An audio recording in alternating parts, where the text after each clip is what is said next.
Hello, it is 9 p.m. in RTD. It's time to English New Edition. For tonight headlines, we have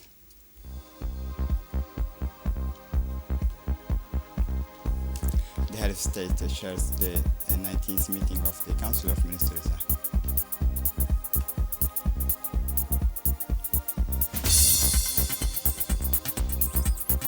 The conference on the protection and preservation of coral reef.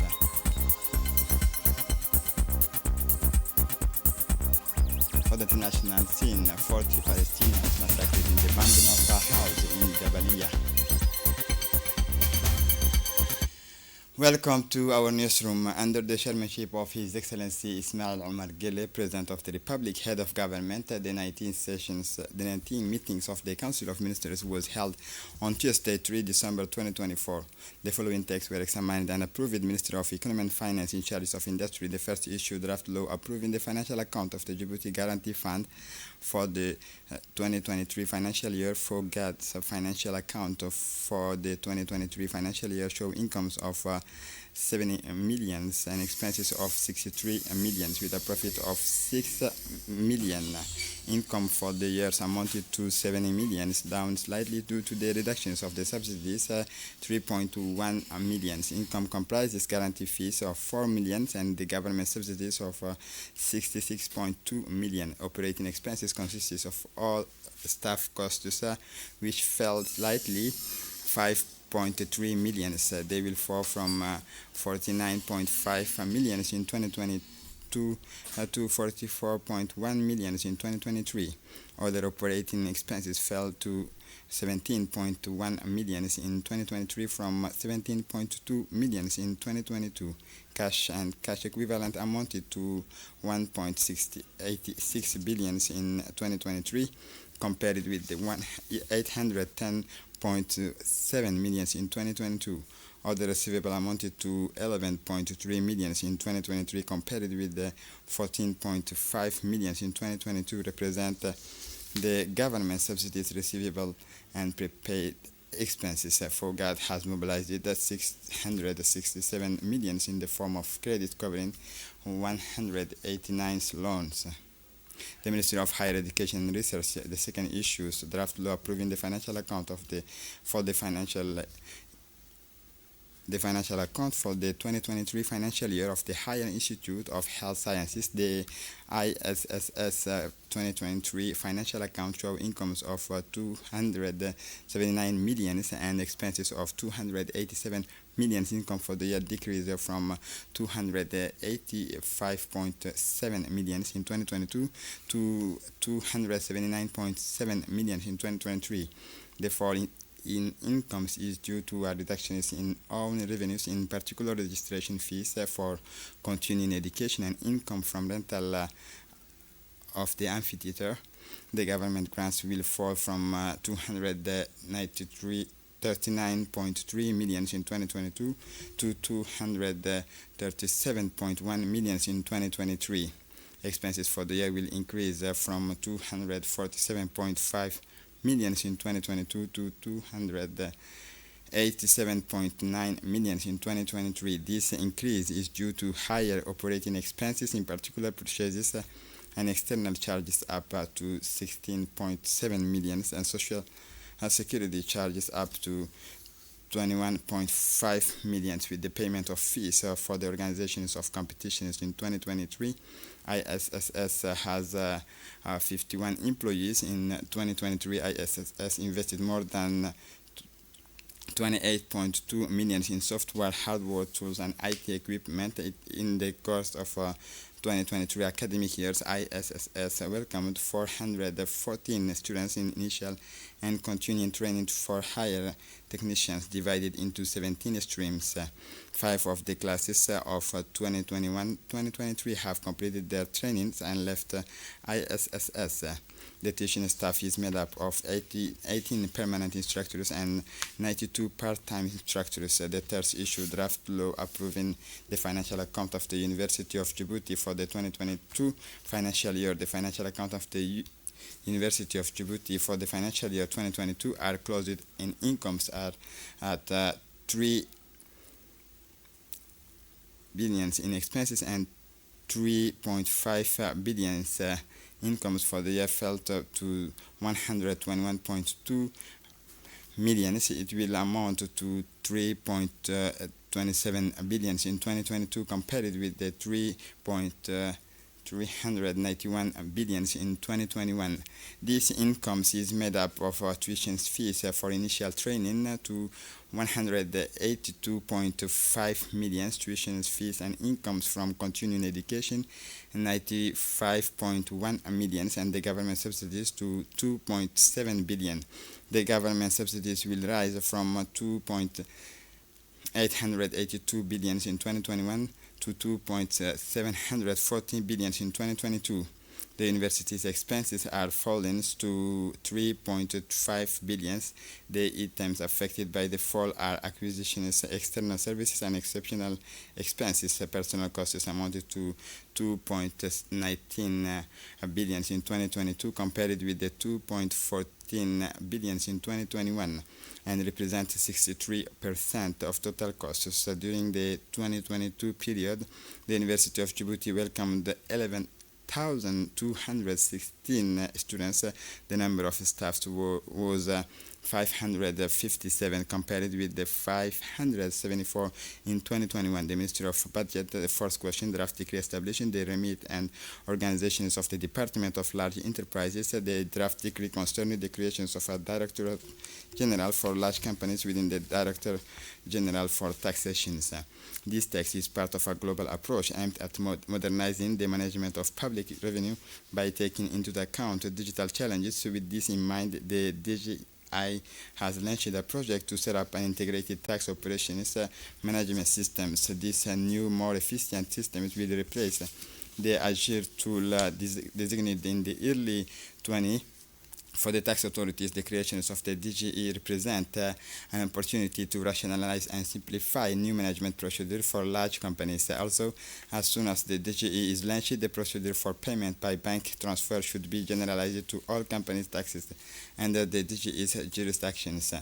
Thus, anticipating the development of remote payment in this respect, Article 27 of Law number 99E and 28L, revising the law number 53E and 147L, is supplemented by this draft decree, which set out the missions, organizations, and management procedure for files falling within the remit of the DGE in order to manage the tax basis and ensure the control and collections of tax for large companies, ministries of higher education and research. The fifth question, draft decree, draft orders approving and making enforceable the provision budget of the year 2025 of the University of Djibouti. The provisional budget of the University of Djibouti for the year 2025 is presented in balance in incomes and expenses to the sum of 4.263 billion. This represents a 5% increase on the 2024 budget. The operating grant amount to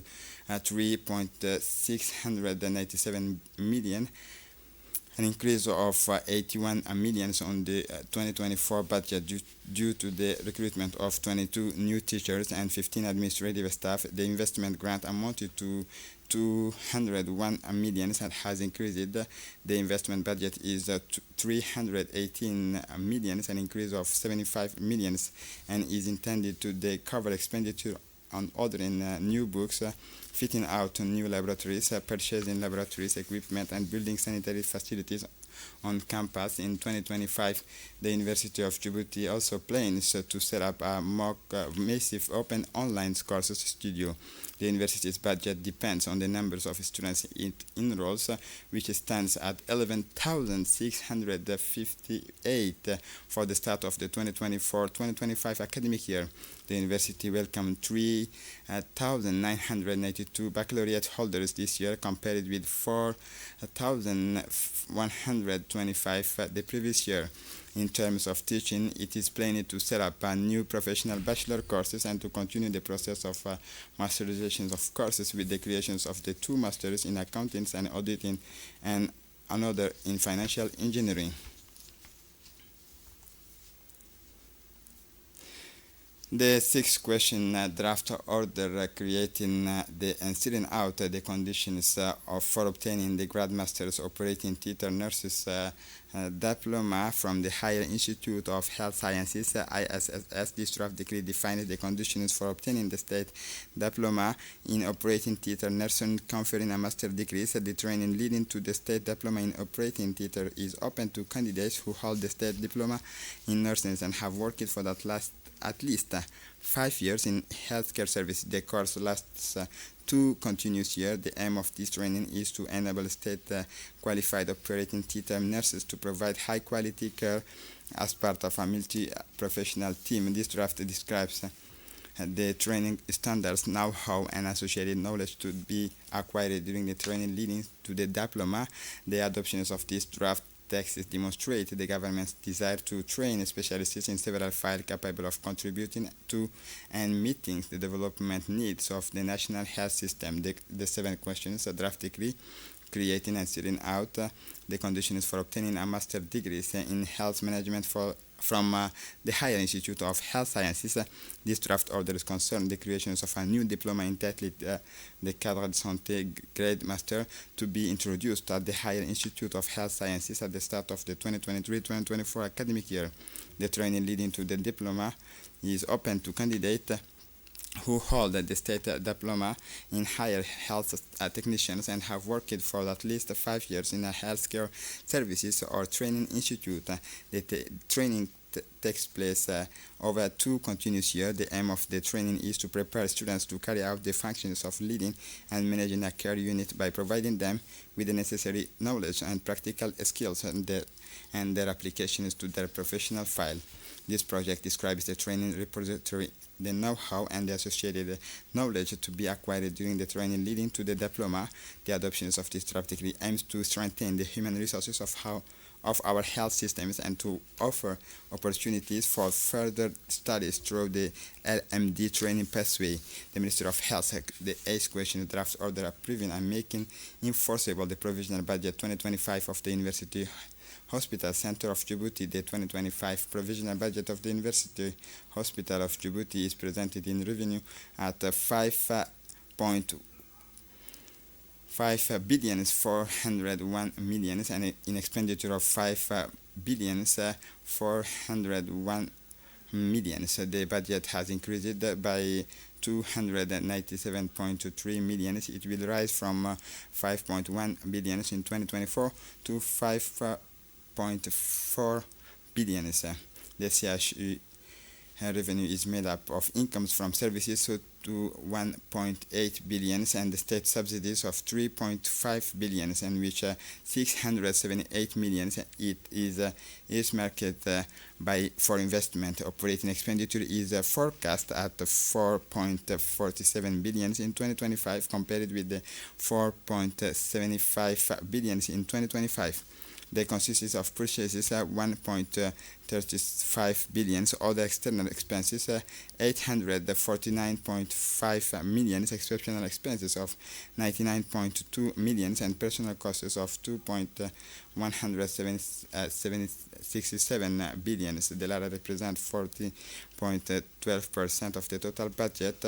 In 2025, the Djibouti University Hospital investment budget will amount to 922.5 million. This budget is earmarked by research and training costs, consultancy fees, the acquisitions of software to strengthen the digitization systems, and the acquisitions of medical equipment, in particular the replacement of the MRI, as well as office equipment and furniture.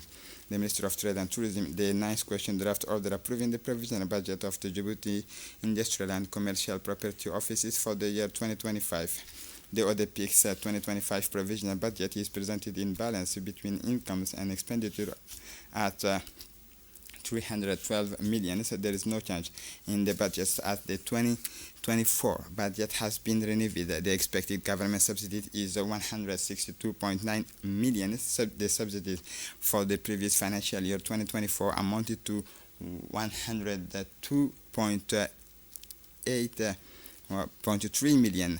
The ODPIC's projected on revenues 149.8 million are made up of incomes from registrations in the trade register and income from trademark applications and amending deeds. The revenue for 2023 are higher at 189.7 million. Operating expenses amounted to 275.7 million. The main expenses in terms are purchases 23.9 million, services and other external services 74.8 million, and personal costs 164.3 million. The investment budget of 37 million is earmarked for the acquisitions of software, the acquisitions of office furniture and equipment, the installations of and the fitting out of the ODP premises, and the acquisitions of transport equipment. Registrations in the commercial registers have risen steadily 8.57% in the first half of the 2024. 646 companies and individuals were created. 362 trademarks were registered and renewed, and 3 designs and 11 patents were registered. In 2025, the ODP plans to roll out the strategy for the promotions of industrial property, the total migrations of the IPSA for cloud systems, and the promotions of local product communication. The Minister of Justice and Prison Affairs responsible for human rights reported on his working visit to Botswana on 29 November 2024. The minister also reported on his visit to Dakar in Senegal in the ceremony commemorating the 18th anniversary of the Thiaroye massacre, which took place on the 1st December 2024. The Minister for Higher Education and Research reported on his participation in the 16th edition of the Mid-East Forum with the theme Sovereignty and Resilience Towards a New Global Balance, which was held from 26 to 30 November 2024 in Tangier, Morocco. The Minister for Energy in charge of Natural Resources reported on his participation in the 16th annual mining exhibitions held from the 26th to 28 November 2024 in Dubai, United Arab Emirates. The Minister also reported on his participation in the 7th sessions of the Assembly of the International Solar Alliance and the High-Level International Conference on New Technologies for a Clean Energy Transition is held from 3 to 6 November 2024 in New Delhi, India. The Minister for Environment and Sustainable Development reported on his working visit to Yaoundé, Cameroon on 28 November 2024 as part of the campaign to support the candidacy of His Excellency Mahmoud Ali Yusuf for the chairmanship of the African Union Commission. The Secretary of State for Investment and Private Sector Development reported on her working visit to Riyadh in Saudi Arabia from 23 to 26 November 2024. During this visit, an investment promotions and protections agreement was signed between the Republic of Djibouti and the Kingdom of Saudi Arabia. She also reported on her participation in the 28th World Investment Forum held in Riyadh.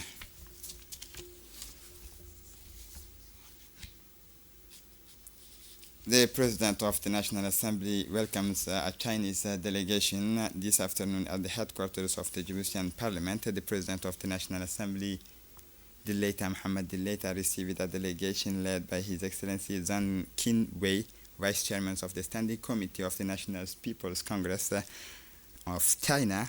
This visit marks an important milestone in the strengthening of parliamentary relations between Djibouti and China. The Chinese delegation was warmly welcomed in the presence of the members of the Bureau of the National Assembly. Among them were the first Vice President, Ms. Safiya Almi, the second Vice President, Honorable Omar Ahmed Waiz, the Bureau Secretary, the President of the Djibouti-China Parliamentary Friendship, the Honorable Saliban Dahir Bile, as well as the Caster Honorable Ibrahim Abdou.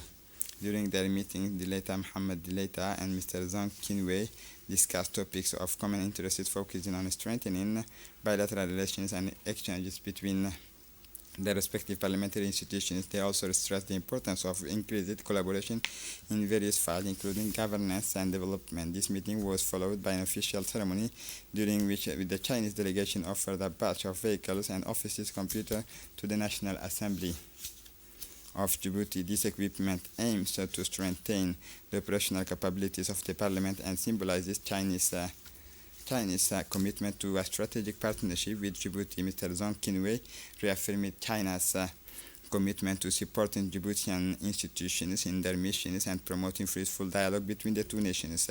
This visit is part of the flourishing relations between Djibouti and China, anchored in a common vision of progress and cooperation. Strengthening parliamentary ties is seen as a key lever to consolidate this dynamic and foster mutually beneficial collaboration in the years to come.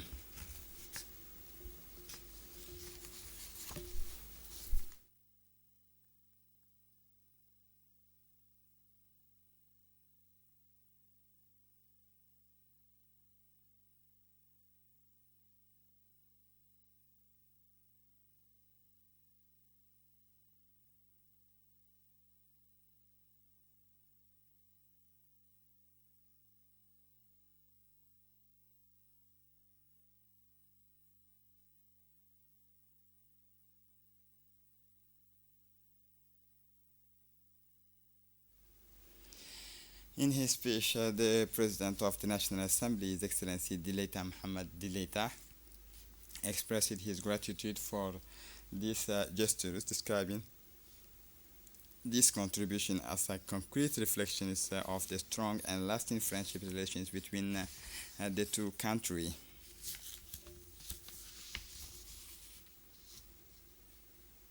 Following yesterday's towers of the port infrastructure, the high-ranking Chinese delegation led by the Honorable Safiya Almi, first Vice President of the National Assembly, continued their visit, this time to the Free Zones, a state-of-the-art economic hub designated to attract international investors, accompanied by members of the Bureau of the National Assembly, notably the second Vice President, the Honorable Omar Ahmed Wais, the Honorable Saliban Dahir Bile, and the Custodian Ibrahim Abdou. On their arrival, the Vice Chairman of the Standing Committee of the National People's Congress of China, His Excellency Zhang Qinwei, and the accompanying delegation were warmly welcomed by Abu Bakr Omar Haddi, Chairman of the Djibouti Port and Free Zone Authority, accompanied by senior officials from the port and logistics sector. APZF representatives presented the competitive advantages of this area to the Chinese delegation, in particular its attractive fiscal framework, modern infrastructure, and strategic positioning. During the strategic discussions held between the representative of the Djibouti Port and Free Zone Authority and the delegations promising a prospect for collaboration were put forward. Mr. Abu Bakr Omar Haddi, Chairman of the Port, pointed out that the Republic of Djibouti is not only a key logistic and maritime hub, but also an example of resilience and innovations in the management of port and free zone infrastructure. In her speech, the Vice President of the National Assembly, Safiya Ilmi, highlighted the central role of the parliamentary institutions in the development and implementations of legal framework essential to the socio-economic development of the Republic of Djibouti. In the afternoons, led by the first Vice President of the National Assembly, Honorable Safiya Almi, accompanied by members of the Bureau offices, a visit was organized for His Excellency Zhang Qinwei, Vice Chairman of the Standing Committee of the National People's Congress of China, and the Chinese delegation accompanying him. On the agenda for the visit were two major strategic infrastructure, the Dorale Multipurpose Port and the Djibouti International Exhibition Center, Red Sea World. On their arrival at Dorale Multipurpose Port, the Chinese delegation was warmly welcomed by Abu Bakr Omar Haddi, Chairman of the Port and Free Zone Authority, accompanied by senior officials from our port and logistics sector. Discussions between the Abu Bakr Omar Haddi and the Chinese delegation covered key issues, including the challenges of regional competitiveness, investment opportunities, and strategies to keep Djibouti at the forefront of African logistics corridor. The visit continued at the Djibouti International Exhibition Center, also known as Red Sea World, a state-of-the-art venue for international economic, cultural, and business events. The Chinese delegation will continue its program the following day with a visit to the Djibouti International Free Zone, another strategic pillar of the country's economic development, embodying Djibouti's ambitions in terms of economic diversification and regional cooperation.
The ministerial dialogue on finance in Riyadh, unlocking public and private finance for land restorations and drought resilience. After the official opening yesterday, the ministerial dialogue on finance continued today in Riyadh with the central themes of unlocking public and private finance for land restorations and drought resilience. The Minister of Agriculture, Waters and Livestock, accompanied by a large delegation, took part in the discussions. The discussion explored the approaches and financial mechanism needed to meet the challenges of land degradations and drought while strengthening the resilience of the community most affected.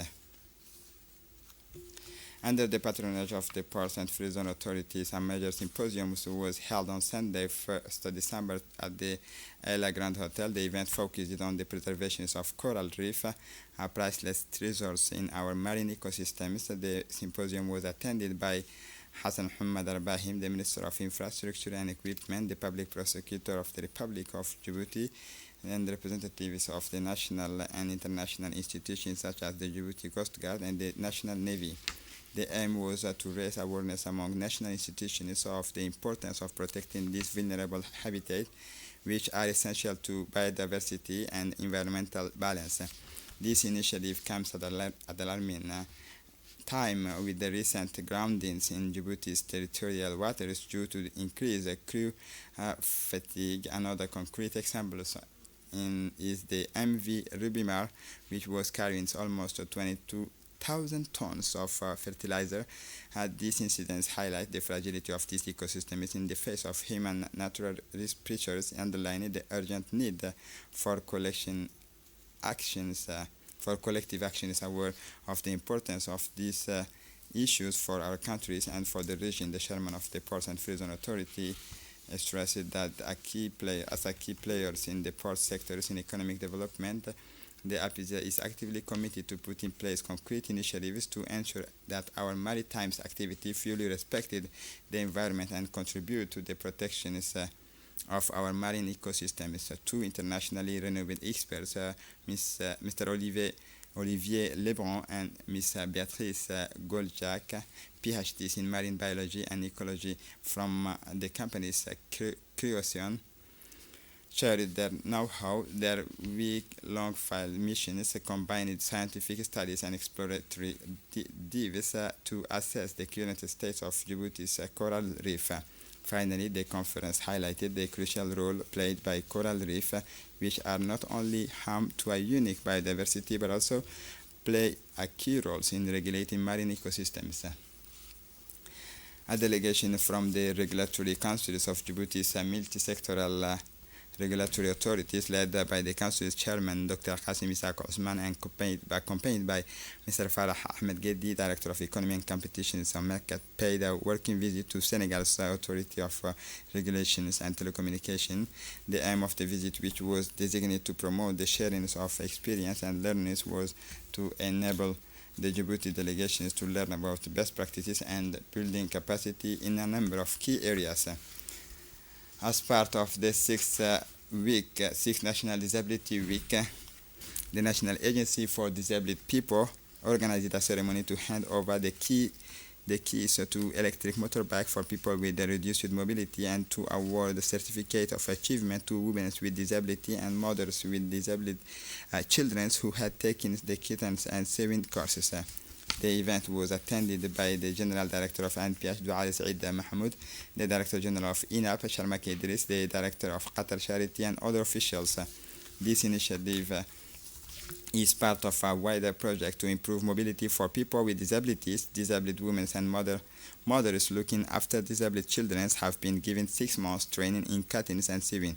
The initiative is part of a drive to empower disabled women and mothers looking after disabled children. During the ceremony, the General Director of ANPH has given these trainings will facilitate their integration into the professional world by offering them the opportunity to develop income-generating activities through savings. The ceremony ended with the presentations of certificates and saving kits, followed by a group photo. For his part, the General Directors of the ANPH, Mr. Douale Said Mahmoud, said that this training workshop was dedicated to clinical teaching models and mental retardations. The INPH Director General thanked the Minister of Education for his unfailing support. Yesterday morning, Monday is 2 December 2024, the Ministry of Health, like all countries, celebrate World AIDS Day, the theme of which this year was "Let us follow the pace of rights, our health, our rights." The ceremony took place at the Yunus Toussaint Center, where an open day was held to raise awareness among students at Djibouti State Secondary School.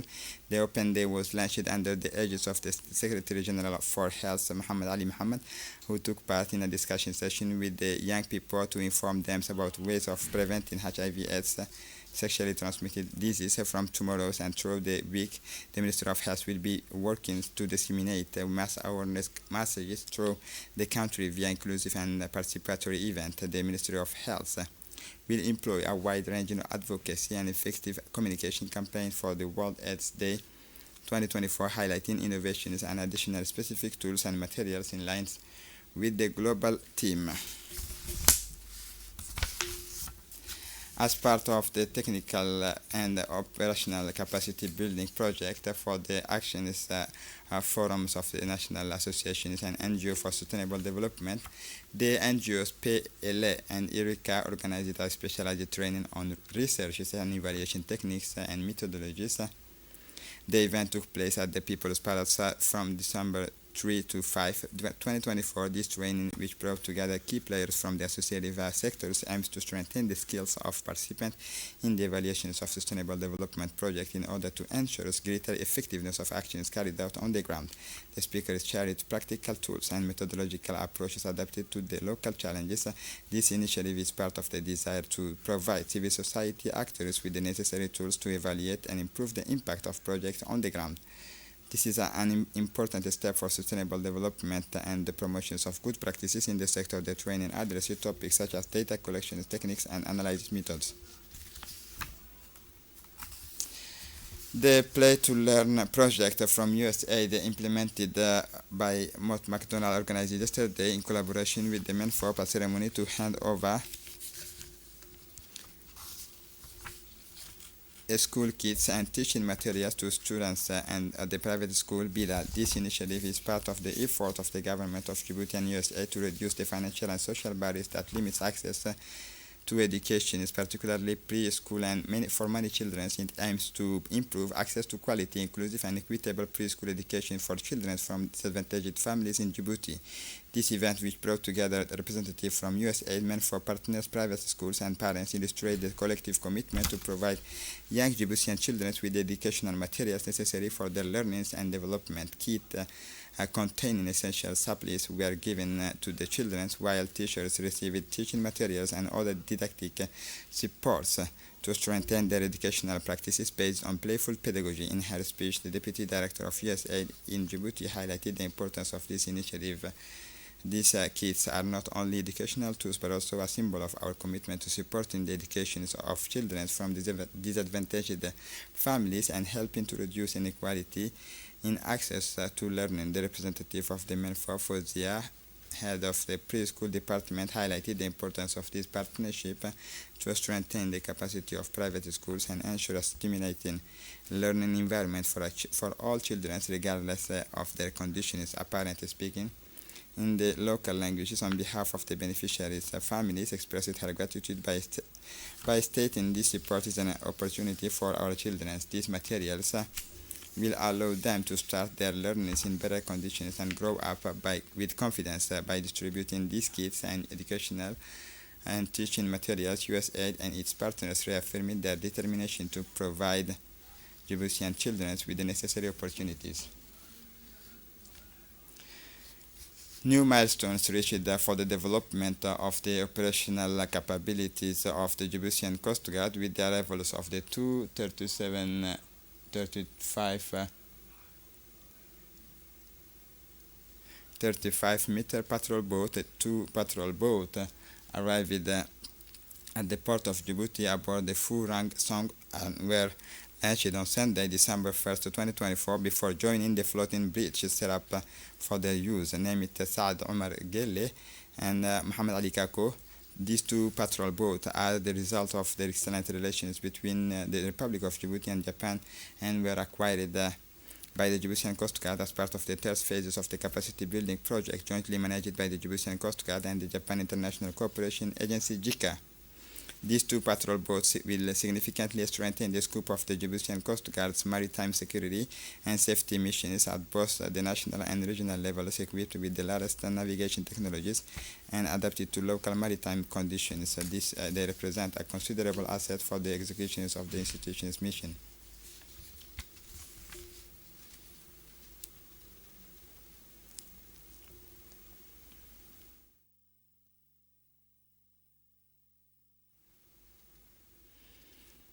For the international scene, in northern Gaza, 14 Palestinians massacred in the shelling of a house in Jabalia. The Gaza Civil Defense announced that more than 40 Palestinians had been killed following an Israeli bombardment. And 40 Palestinians were killed in an Israeli airstrike that targeted a house in the Jabalia refugee camp in the northern Gaza Strip. Mahmoud Basal, civil defense spokesperson, stated that more than 40 Palestinians were killed in Israeli bombing of a house belonging to Al Araj. Since October 5th, Israel has launched a large-scale ground operation in northern Gaza. Palestinians, however, accuse Israel of seeking to occupy the area and forcibly displace its residents.